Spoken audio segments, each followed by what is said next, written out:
I know you want to know exactly what is going on with Russia from this sanction that was imposed on them. You know, Putin came out to say that they cannot be placed under pressure, that Russia will not bow down because of, you know, sanctions and all of that. Of course, Russia has proven that several years ago. They've tried. But honestly, if you ask me, I doubt this time around.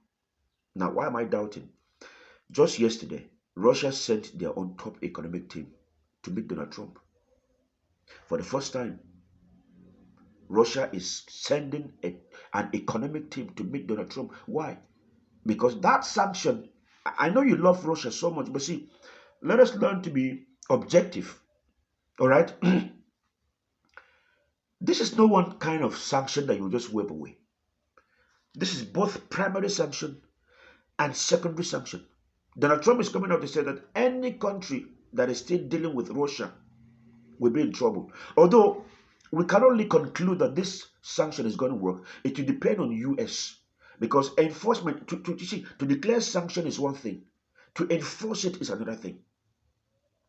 However, my problem is this.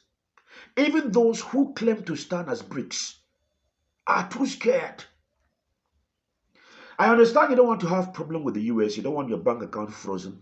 You don't want to have any trade dispute, any problem. Of course, China is already dealing with trade dispute now. But can you imagine that India is already saying, no, we have to cut down, what we buy from Russia because they are afraid that they can have their their banks frozen. That's talking about secondary sanction. Even China, that was making noise and saying nobody can stop us from buying from Russia, is already scared too. Now, my pain is this. I thought that with what I saw in the Shanghai, cooperation, whatever, that they all went to just do. Look at what China did. Look at how India was standing side by side with Russia, everything, North Korea and the rest. I thought that we were about to start seeing, of course, it will be a long way before the BRICS can actually do anything meaningful. But they have a long way to go. Everything these guys represent is still on paper. They are full of selfish interest. India does not want to get caught up in any mess. They want to play neutral. China wants to ensure that they're able to avoid anything that will freeze their account.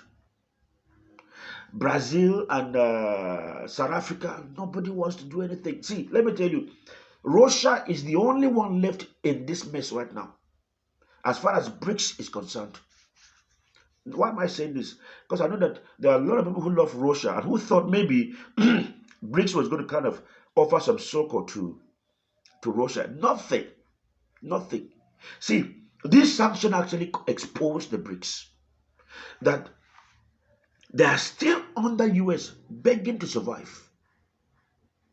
Of course, the dollar is there now. The payment system, which is SWIFT, is still there. They are yet to come up with anything. But man, I actually thought they had a payment system that, even though it is not fully operational, but at least they could manage. So, where is the future of Russia with this sanction? With the attitude of BRICS, with what they've shown, this would be a long one for Russia. I'm not joking. I am not joking. I'm not happy that we still have a capitalist state like US dictating the pace. But you see, all this time we come around and say that China is calling the shot. This. Maybe they will do that in the near future. This sanction exposed so many things, so many things, so many things. US. I am not happy about this, honestly. Not as if I want the war in Ukraine to continue. Do you understand? But that the US can still like squeeze these guys like this. It pained me. It pained me. It pained me. Honestly, it pained me. This is what Beaver knows. What do you know?